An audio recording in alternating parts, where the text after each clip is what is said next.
Hello दोस्तों, PCS की दुनिया में आप सभी का स्वागत है। समस्त पीसीएस की तैयारी करने वाले मेरे दोस्तों को नमस्कार है। आज हम लोग साइंस को कैसे पढ़ें, किन किन टॉपिक पे पढ़ें, फोकस करें और किन टॉपिक के सब टॉपिक पर फोकस करें, उस पर ध्यान देंगे। मुझे उम्मीद है आप लोग की पढ़ाई अच्छी चल रही होगी और इसी अच्छी जो चल रही है उसमें हम थोड़ा सा कैटलिस्ट का काम करेंगे। तो चलिए हम शुरू करते हैं। अगर हम ट्रेंड देखें 67 तक, तो फिजिक्स, केमिस्ट्री और बायो में सबसे ज़्यादा वेटेज जो रहता था वो बायो का रहता था। लेकिन अब अगर ट्रेंड देखेंगे तो वो थोड़ा सा अलग है। जैसे 68 और 69 में देखिए तो 10 केमिस्ट्री, 10 फिजिक्स और 10 बायो से पूछे थे। लेकिन 70वीं में फिर 70वीं थोड़ा सा अजीब सा एग्ज़ाम था, तो उसको भी ध्यान रखेंगे। बट जो मेन हमारा फोकस रहेगा वो 68 और 69 में। आज हम लोग साइंस के जो सब्जेक्ट हैं उसमें फिजिक्स के जो टॉपिक है, टॉपिक के जो सब टॉपिक हैं उसमें से कैसे क्वेश्चन आते हैं और हमें किन चीज़ों पे ध्यान देना है ताकि हम 10 क्वेश्चन मिनिमम जो है अपना एश्योर कर सके। तो उसी को हम कैसे करें, उसमें आप लोगों का काम थोड़ा सा आसान करने आए हैं। तो चलिए स्टार्ट करते हैं। फिजिक्स में सबसे पहला जो टॉपिक है वो टॉपिक है मात्रक का। आप सभी जानते होंगे मात्रक जो होता है वो दो तरह का होता है। एक जो होता है मूल मात्रक, दूसरा जो होता है वो डेरिवेटिव या मतलब व्युत्पन्न मात्रक इकाई। जो मूल इकाई होती है उसमें 7 होता है, उसी पे जो है सारा मात्रक निकलता है। तो मात्रक को रटना नहीं है। जैसे जैसे आप हर टॉपिक को पढ़ते जाएंगे आपको जो है वो टर्म आएगा और उस टर्म जो आपको डिफिनेशन पढ़ेंगे उसी आधार पे आप जो है वो मात्रक को ड्राइव करते जाएंगे। मेन जो है मूल 7 ही मात्रक है। जैसे हो गया लंबाई, जिसकी इकाई जो है वो मीटर होती है। द्रव्यमान हो गया जिसकी इकाई किलोग्राम होती है। समय हो गया जो सेकंड होता है। एम्पियर हो गया। ज्योति तीव्रता का जो होता है वो कैंडेला होता है। और पदार्थ का जो माप होता है उसे मोल में मापते हैं। तो बस इतना ये रखना है। जैसे आप एग्जाम्पल देते हैं जो डेरिवेटिव इकाई होता है उसको कैसे नापते हैं, ये हर बार पूछता है प्रेशर का। तो प्रेशर को आपको रटना नहीं है, पावर का, सॉरी, अगर प्रेशर ही है मान लीजिए तो प्रेशर होता है फोर्स पर यूनिट एरिया। तो फोर्स का न्यूटन होता है, एरिया का मीटर, तो बस न्यूटन पर मीटर हो जाएगा। अब देखिए यंत्र और पैमाना, इससे भी हर बार तो नहीं कह सकते बट रहने की संभावना होती है। जैसे आर्द्रता को किस में नापते हैं, तो हाइग्रोमीटर में। सोनार का फुल फॉर्म क्या होता है और सोनार को हम कहाँ यूज करते हैं। रडार को हम कहाँ यूज करते हैं। तो इस तरह के ये क्वेश्चन रहते हैं। यांत्रिकी, ये बहुत इंपॉर्टेंट टॉपिक है, इसको आप लोग VVI मान सकते हैं। इसमें स्पेशली जो फोकस करना है न्यूटन के तीनों लॉ, न्यूटन के फर्स्ट लॉ, जिसे जड़त्व का नियम भी कहते हैं। इसमें कहता है कि मास डायरेक्टली प्रोपोर्शनल होता है जड़त्व के, अगर मास बढ़ेगा तो जड़त्व भी बढ़ेगा। सेकेंड लॉ और थर्ड लॉ बहुत ही इंपॉर्टेंट होता है। थर्ड लॉ के साथ जो संवेग का संरक्षण नियम है, तो थर्ड लॉ कहता है कि प्रत्येक क्रिया के अगर ये मेरा मुक्का है हम इस पे मारेंगे तो ये हाथ भी इस पे मारेगा, लेकिन दोनों बल समान होंगे और अपोजिट होंगे। प्रत्येक क्रिया के विपरीत प्रतिक्रिया होती है। तो इसके एग्जाम्पल जो हैं, इसके एग्जाम्पल आपको याद रखना है। दूसरा संवेग संरक्षण के नियम, ये भी बहुत इंपॉर्टेंट है और इसके भी एग्जाम्पल जैसे पूछते हैं, जैसे 68 में पूछा हुआ है। आगे हम क्वेश्चन भी देखेंगे। तो उसका जो एग्जाम्पल होता है, जैसे आप देखिए कि आप जैसे बंदूक चलाते हैं, ठीक है, आप बंदूक चलाए, बंदूक जैसे आप चलाते हैं, बंदूक जो है पीछे जाता है, गोली आगे जाता है। ऐसा क्यों? बंदूक को भी भाग जाना चाहिए। तो इसलिए होता है कि जो बंदूक का संवेग है, संवेग बराबर होता है मास इंटू वेलोसिटी। और जो बंदूक है, मान लीजिए बंदूक है, बंदूक का भी अपना वेलोसिटी होगा और मास है। जो गोली है उसका भी अपना मास और वेलोसिटी है। दोनों क्या होते हैं, प्रत्येक क्रिया की विपरीत प्रतिक्रिया होती है।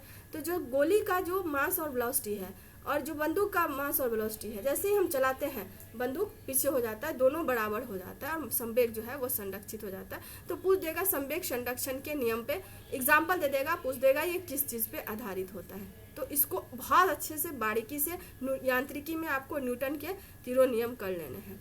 गुरुत्व के अधीन गति उतना इम्पोर्टेंट नहीं है, बस आप थोड़ा बहुत इसको देख लीजिएगा। जो घटना चक्र में और प्रीवियस ईयर में है उसको बस देख लीजिएगा। फिर ये थोड़ा सा इम्पोर्टेंट हो जाता है स्थूल पदार्थ के गुण। इसमें हमें 4 चीज पे फोकस करना होता है। जो स्थूल पदार्थ के गुण होते हैं, यानी स्थूल पदार्थ मतलब ठोस, द्रव और गैस, उसकी अपनी एक गुण होता है। जैसे ये चीज ना आपको कहीं नहीं, कहीं इवन हम बता रहे हैं पूरे यूट्यूब पर बीपीएससी तैयारी करने वाले पे चले जाइए, आपको कहीं नहीं मिलेगा। जो चीज हम बता रहे हैं बहुत बारीकी से सुनिएगा, नोट करते चलेगा, गारंटी रखिए 10 क्वेश्चन आपको एग्जाम में, एग्जामिनेशन हॉल में मिलेगा। बस आप हम पे ट्रस्ट करिए और जैसे हम बता रहे हैं वो आप करते चलिए। जैसे ठोस में क्या होता है कि उसकी एक इलास्टिसिटी होती है, और इलास्टिसिटी यही पूछ देता है कि ठोस की जो इलास्टिसिटी होती है उसमें एक स्ट्रेस होता है और एक स्ट्रेन होता है। तो कई बार ये पूछ देता है कि स्ट्रेन का मात्रक क्या है, और स्ट्रेस जो होता है, जो मतलब सीधा समझिए फोर्स पर यूनिट एरिया होता है। स्ट्रेन जो होता है वो अनुपात है। तो जैसे ही कोई चीज़ का अनुपात होगा, यानी कि ये लेंथ की अनुपात है, मान लीजिए डेल्टा एल कितना चेंज हुआ और जो टोटल लेंथ था ये स्ट्रेन हो जाता है। उसी में हो जाता है डेल्टा एल व एल, तो ये क्या होगा, एल एल कट जाएगा, मतलब मीटर बाय मीटर हो जाएगा, कट जाएगा, तो ये मात्रक लेस हो जाएगा। तो यही पूछा था स्ट्रेन का मात्रक क्या है, तो इसका कोई मात्रक नहीं होता। एक हुक्स के लॉ होते हैं, इसी में वो होता है स्ट्रेन बाय स्ट्रेस। यह हम लोग देखेंगे आगे, हम आपको प्रीवियस ईयर का एक एक क्वेश्चन करवाएंगे कल परसों में, और आप देखते चलिए और करते चलिए। द्रव के क्या क्या गुण होते हैं, सरफेस टेंशन। आप देखे होंगे कि पूछ देता है कि जो बारिश होती है उसकी बूंदे गोला क्यों होता है। फिर विस्कोसिटी, कैपिलरी, जैसे पूछता होगा पेड़ पे जो हम लोग दिया लाइट पहले जलाते थे या अभी कभी कभी दिवाली में जलाते हैं, तो उसका जो तेल होता है ऊपर की तरफ कैसे जाता है, पल्लवन, तो ये भी पल्लवन भी पूछ देता है कई बार। और गैस में ऐसा उसका अपना कोई नहीं होता, जो प्रेशर डालते हैं हम आपके ऊपर वही जो है एटमॉस्फेरिक प्रेशर होता है जो गैस में होता है। अब यहाँ देखिए जो हमने अभी 3 टॉपिक पढ़ा है कि इकाई वाला, मापन वाला, और ये इसके हम लोग प्रीवियस ईयर देखेंगे। जैसे पूछ दिया एंगस्ट्रम किसकी इकाई है, तो ये तरंगदैर्घ्य की है। तो आपको लोगों को ना जितना प्रीवियस ईयर में ये चार है ना, तरंगदैर्घ्य का, ऊर्जा का, वेग का, आवृत्ति का, तो सबको आपको रट लेना है, मतलब समझिए। तो प्रकाश वर्ष किसकी इकाई है, तो दूरी की है। फिर देखिए दाब की इकाई, जो हमने कहा व्युत्पन्न से, दाब की आपको नहीं याद है, बस इतना याद है दाब जो होता है फोर्स पर यूनिट एरिया होता है। तो फोर्स का क्या होता है, न्यूटन, और एरिया का क्या होता है, मीटर स्क्वायर। तो इसका क्या हो जाएगा, न्यूटन पर मीटर स्क्वायर। अब देख लीजिए कितनी बार पूछा है, 64 65 दोनों में पूछा है। प्रकाश वर्ष देख लीजिए कौन सी, हाँ एक और ये जितने भी आप टर्म पढ़ते जाते हैं तो इसमें कौन सा सदिश है कौन सा अदिश है, इसको भी दे चलिए। अब देखिए मात्रक और यंत्र, जैसे पूछ दिया है आर्द्रता का 64 में। फिर सोनार तकनीक किस जो है उस पर रहता है, तो सोनार का फुल फॉर्म भी देख लीजिएगा, साउंड नेविगेशन एंड रेजिंग। इसमें अल्ट्रासोनिक तरंग का यूज किया जाता है। अल्ट्रासोनिक तरंग क्या होता है, हम लोग साउंड में देखेंगे, जब ध्वनि का जो परास होता है 20 हर्ट्ज से 20,000, जो 20,000 से अधिक का साउंड होता है उसको जो है वो कहते हैं अल्ट्रासोनिक, जो हाई फ्रीक्वेंसी का साउंड होता है। अब ये आप लोग देखते चलिए। देखिए यांत्रिकी में आपको हम दिखा देंगे, देख लीजिए गति के तीसरे नियम का उपयोग करता है तीरंदाज, प्रत्येक क्रिया के लगाएगा और वो हो जाएगा। गति का सर्वप्रथम किसने दिया था, ये 70वीं में भी शायद पूछा था, गैलीलियो ने। बल गुणनफल होता है फोर्स m/a। फिर यहाँ देखिए जो ये देखिए 68 में पूछा है। फिर देखिए ये वाला जो हमने बताया था संवेग का संरक्षण, जो mv बराबर mv होता है लेकिन दोनों विपरीत होता है। तो ये पूछ दिया है कि फुटबॉल के जो खेल का गोलकीपर होता है वो फुटबॉल के गोल पकड़ने क्या करता है, अपने हाथ को क्या करता है, पीछे करता है। तो इससे गोलकीपर किस प्रकार सक्षम होता है, वो संवेग के परिवर्तन की दर को क्या कर देता है, कम कर देता है। तो उससे उसका जो संवेग होता है उसके हाथ पे ट्रांसफर हो जाता है, और जब हाथ पे ट्रांसफर हो जाएगा तो उसको चोट कम लगेगा। नहीं तो मान लीजिए अगर दर रेट को कम नहीं करेगा, सीधा मारेगा, तो मास और वेलोसिटी सोचिए अगर स्पीड में आएगा और उस पर अगर हम उसको जो सीधा चोट करता है उसके गति को, टाइम को अगर नहीं बढ़ाएंगे तो क्या होगा, चोट ज़्यादा लगेगा। जैसे बर्फ को देखते हैं मारता है सटाक से, तो क्यों, तोड़ने के लिए, क्यों, क्योंकि इसके टाइम पीरियड को कम कर देगा। टाइम पीरियड को कम करेगा तो चोट ज़्यादा लगेगा और बर्फ जो है टूट जाएगा। तो ये सब आप एग्जाम्पल बस ध्यान दीजिएगा, क्योंकि बीपीएससी हमेशा जो व्यवहारिक पहलू होता है, जो आप थ्योरी पढ़ते हैं उसका जो व्यवहारिक पहलू है बस उसी को पूछता है। अब यहाँ पे देखिए जो बल होता है सेंट्रीपिटल और सेंट्रीफ्यूगल, तो ये पूछ दिया है कि जो केंद्रामुखी बल किसके लिए जिम्मेदार है। जो आप लोग गोली बच्चा में खेलते होंगे, डोरी में बांध देते थे उसको और ऐसे घुमाते थे, या फिर अभी जैसे देखिए तो जो दूध का जो मखनी होता है, या फिर जो हम लोग उसमें कपड़ा धोते हैं किसमें, वॉशिंग मशीन में, वो सब इसी केंद्राभिमुखी पे काम करता है। अब ये इतना इम्पोर्टेंट नहीं है, बस थोड़ा बहुत आप देख सकते हैं इसको।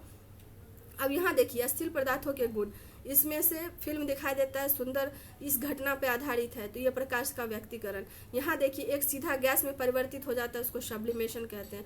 बर्फ का एक टूट लबालब बीकर में भरा है, पिघल जाएगा तो क्या होगा। फिर यहाँ देखिए वर्षा की बूंद की गोलाकार आकृति का कारण क्या है, सरफेस टेंशन, जो अभी हमने बताया कि द्रव के गुण होते हैं। अब ये टॉपिक तो समझिए कि इससे एक दो क्वेश्चन आना तय है। इस टॉपिक को, यांत्रिकी वाला टॉपिक को एकदम मतलब बहुत बारीकी से करना है। इसको आप लोग क्या कहते हैं एनसीईआरटी से पढ़िएगा। एक तो सूर्य, सीधा जो प्रकाश होता है उसमें सूर्य का सोलर एनर्जी, सूर्य को प्रकाश आने में पृथ्वी पे कितना टाइम लगता है, तो ये भी पूछा हुआ है। फिर इसकी प्रकृति क्या होती है, कण है या तरंग है। फिर यांत्रिक जो ये है तरंग जो होता है वो दो तरह का होता है, एक यांत्रिक तरंग होता है और यांत्रिक तरंग भी दो तरह का होता है, एक ट्रांसवर्स तरंग होता है, एक लॉन्गिट्यूडनल। तो प्रकाश जो है वो कौन सा तरंग है, तो दूसरा ये इलेक्ट्रोमैग्नेटिक वेव है या नहीं। तो प्रकाश जो क्या है इलेक्ट्रोमैग्नेटिक वेव है। क्यों, जैसे आप सूर्य से जैसे प्रकाश आता है, इलेक्ट्रोमैग्नेटिक वेव वैसा वेव होता है जिसको किसी मीडियम की जरूरत नहीं पड़ती है। जैसे अब साउंड है, निर्वात में साउंड सुनाई देगा, अगर मान लीजिए यहाँ से हवा को हम गायब कर दें तो जो हम बोल रहे हैं वो आपको सुनाई नहीं देगा। लेकिन प्रकाश क्या है, आता है, उसको किसी मीडियम की जरूरत नहीं पड़ती है। फिर प्रकाश की गति ठोस में अधिक होती है, द्रव में या गैस में या निर्वात में, तो इसको करना है। फिर प्रकाश के अपने कुछ गुण होते हैं, परावर्तन और प्रकाश का अपवर्तन। अपवर्तन वाला बहुत इंपॉर्टेंट हो जाता है। जो अपवर्तन होता है ना वो दो तरह से होता है, एक सामान्य वाला, एक जो वायुमंडलीय अपवर्तन होता है, जो उसका एग्जाम्पल ध्यान रखना है। जैसे कई बार पूछ देता है, मान लीजिए हमने बनाया है ये डायग्राम, यहाँ पे एक सिक्का, एक बर्तन है जो पानी से भरा हुआ है, पानी से भरा है, उसमें सिक्का दिखाए, जो नीचे सिक्का है वास्तविक स्थिति उसका वही है, लेकिन वो अपने स्थान से ऊपर दिखाई दे रहा है, तो वो उसका आभासी प्रतिबिंब है। तो ऐसा क्यों होता है, तो ये अपवर्तन के कारण होता है। फिर देखिए अब एकदम इसको बहुत ध्यान से देखिएगा, अपवर्तन दो तरह का होता है, एक नॉर्मल जो हम आप देखते हैं जमीन पे जल में, एक वायुमंडलीय अपवर्तन होता है। जैसे तारा का टिमटिमाना, जैसे सूर्य जब निकलता है उससे 2 मिनट पहले दिखाई देता है, जब अस्त होता है तो 2 मिनट बाद दिखाई देता है। तो ये एग्जाम्पल सब आप लोग जो एनसीईआरटी का है उसको कहीं हर टॉपिक का कलेक्ट करते चलिएगा। अब ये भी बहुत दर्पण, प्रकाश में जो अगला है वो दर्पण है। तो दर्पण जो होता है वो दो तरह का होता है, एक समतल दर्पण, एक गोलीय दर्पण। जो गोलीय दर्पण होता है वो भी दो तरह का होता है, एक उत्तल दर्पण, एक अवतल दर्पण। अब इसमें क्या देखना है हम लोग को, दो चीज, एक इमेज, वस्तु को कहाँ रखते हैं और कहाँ इमेज बनता है, दूसरा इसका यूज कहाँ होता है। तो जैसे आप देख लीजिए जो उत्तल दर्पण है उसका जो हम लोग इसका जो व्यू फील्ड होता है बहुत ज़्यादा होता है, इसलिए हम लोग क्या करते हैं, आप लोग देखते होंगे, आप लोग खुद यूज़ करते होंगे कि जो मोटरसाइकिल होता है या लड़कियां भी जो स्कूटी चलाती हैं तो उनका जो वो होता है, मतलब आगे की तरफ लाइट लगा रहता है, उसमें पीछे में कितना दूर तक पीछे से कौन गाड़ी आ रहा है उसको देखने के लिए हम यूज़ करते हैं। फिर अवतल दर्पण होता है, क्या इसमें चेहरा बड़ा कर देता है, तो दाढ़ी बढ़ाने के लिए, सर्च लाइट के लिए, हेड लाइट के लिए। जो डेंटिस्ट होते हैं वो अपना दांत वोत को देखने के लिए अवतल दर्पण का। तो इसमें बस दो रखना है कि इमेज कहाँ बनता है, जैसे 68 में पूछा था वो हम लोग आगे देखेंगे। फिर स्कैटरिंग, और फिर इसमें जो होता है आपका लेंस, और लेंस का क्या यूज है। जैसे हमारा आंख में कोई बीमारी हो जाता है जिसको हाइपर मायोपिया कहते हैं, मायोपिया कहते हैं, निकट दृष्टि और दूर दृष्टि।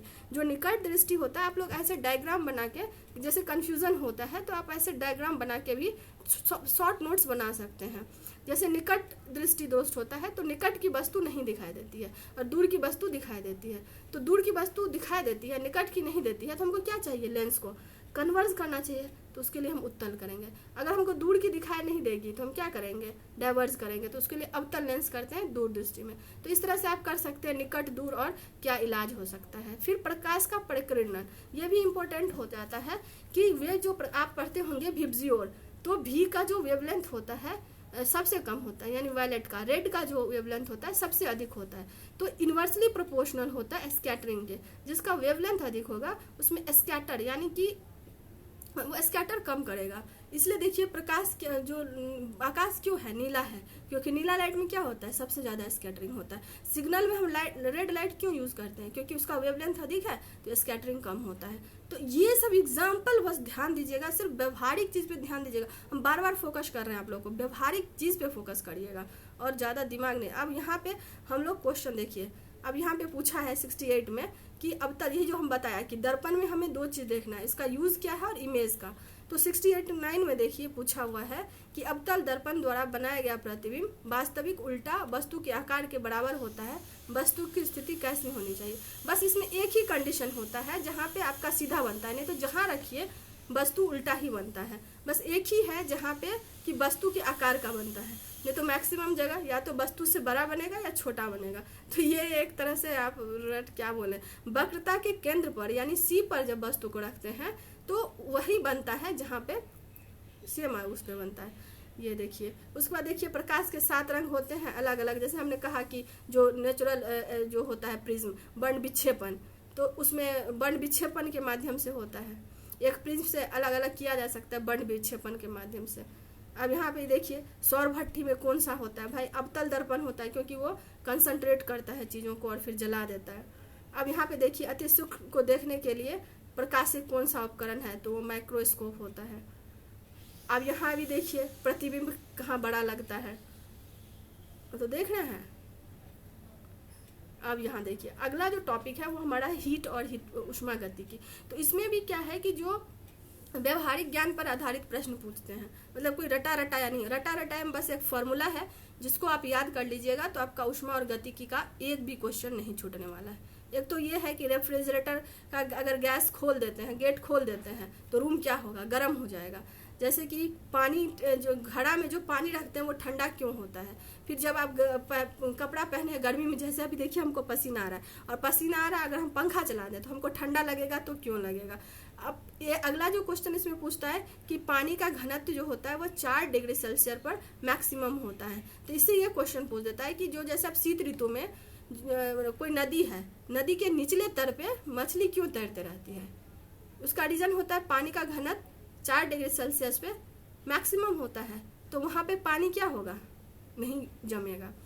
यहाँ पे कुछ इम्पोर्टेंट, जैसे थर्मोस्टेट क्या होता है, तो टेम्परेचर को कांस्टेंट करने के लिए। ट्रिक पॉइंट क्या होता है, जहाँ ठोस, द्रव और लिक्विड तीनों एक अवस्था में रहते हैं। बॉडी टेम्परेचर हमारा कितना होता है 37 डिग्री सेल्सियस, इसलिए हम लोग चलिए ज़्यादा टेम्परेचर हो जाता है तो बॉडी अनुकूलित करने के लिए पसीना निकालने लगता है।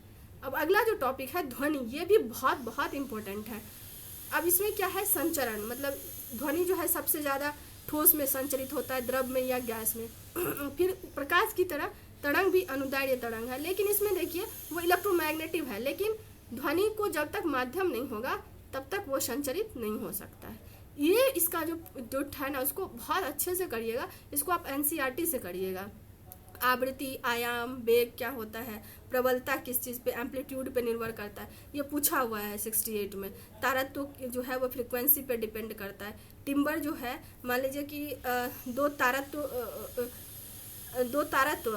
दो जो प्रबलता दोनों का सेम है, मान लीजिए एक शहनाई है और एक लाउड स्पीकर है, दोनों का तारत्व भी सेम है, दोनों का प्रबलता भी सेम है, तो ऐसे कंडीशन में ध्वनि में आप भेद कैसे करेंगे, तो उसके लिए टिम्बर होता है। अनुसरण, ये देखिए अनुरण मतलब जो बहुत ज़्यादा परावर्तन होता है। आप कहीं जाते हैं सिनेमा, या आपका कोई घर ही है बहुत बड़ा है, उसमें कोई आदमी नहीं है, तो उसमें क्या होता है, चारों तरफ से ध्वनि परावर्तित होकर आते रहता है, तो जो मेन आप बात बोलते हैं वो सुना ही नहीं देता। तो इसके लिए जैसे सभा भवन के छतों एवं दीवारों पर ध्वनि इसलिए क्या किया जाता है, ध्वनि अवशोषक लगाया जाता है, ताकि जैसे फाइबर बोर्ड हो गया, खुरदरा प्लास्टिक हो गया, ताकि जो हमें नॉइज क्रिएट हो रहा है उसको हम कल कर सकें।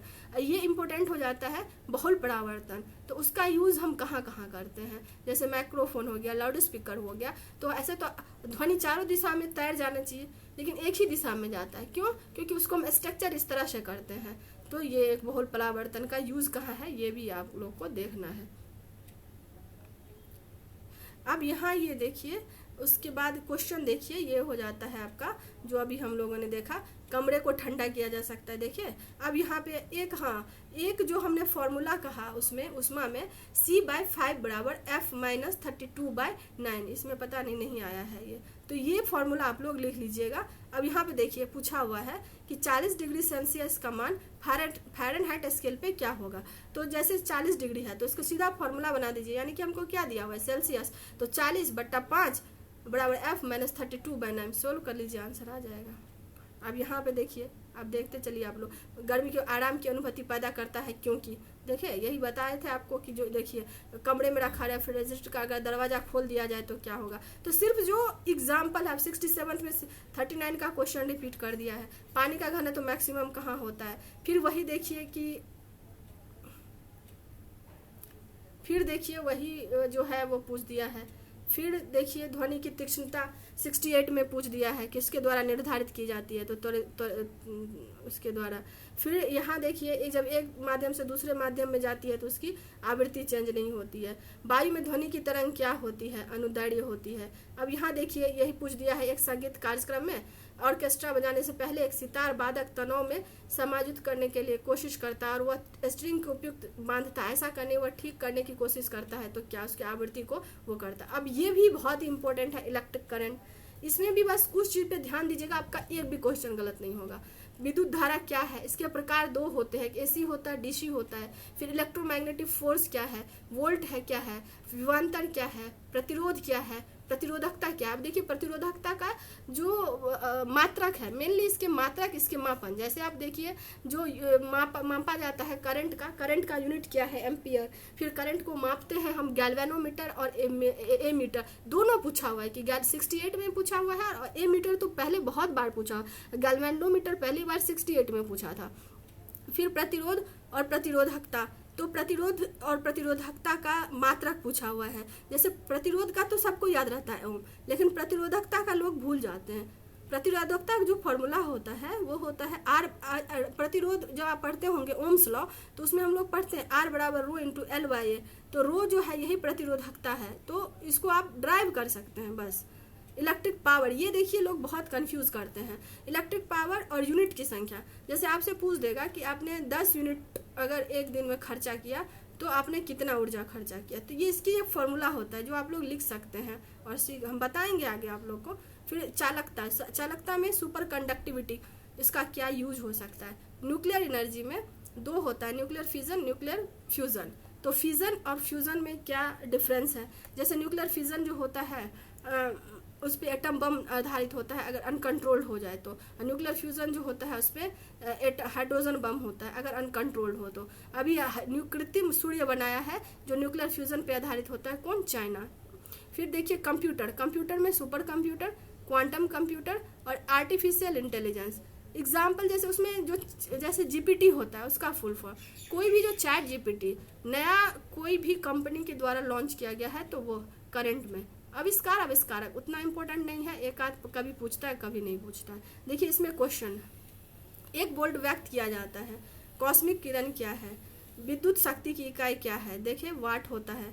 अब देखिए वाट, देखिए यहाँ पे देखिए, हाँ डायनामो और जनरेटर, ये दो को भी कर लीजिएगा। विद्युत मोटर देखिए, विद्युत धारा का ये देखिए, चालकता का ओम मीटर, प्रतिरोधकता का इकाई है, 66 में पूछा और 70वीं में भी पूछा है। अर्धचालक जैसे सेमीकंडक्टर का हो गया। सूर्य ऊर्जा का निर्माण करता वही नाभिकीय संलयन के द्वारा। परमाणु बम का सिद्धांत है, देखिए। तो इस तरह से चैट जीपीटी का देखिए 69 में पूछा है। कंप्यूटर की भाषा पूछा है, तो देखिए इस तरह से चैट जीपीटी का फुल फॉर्म पूछा है।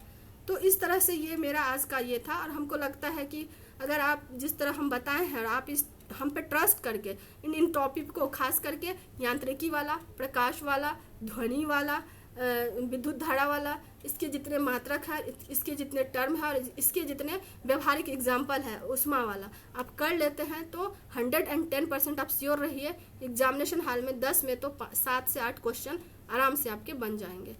उम्मीद करते हैं आप मेरे इस सीरीज से लाभान्वित होते होंगे। प्लीज़ अगर लाभान्वित होते हैं और अच्छा लगता है तो आप कमेंट करिए, कोई सुधार की ज़रूरत हो तो वो भी बताइए ताकि और हम बेहतर कर सकें। और लाइक करिए, सब्सक्राइब करिए, दोस्तों में शेयर करिए ताकि ये सीरीज़ मैक्सिमम लोग तक पहुंच सके।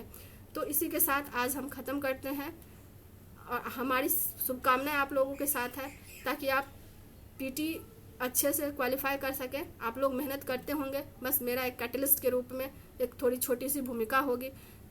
इसी के साथ आज ख़त्म करते हैं। Thank you so much.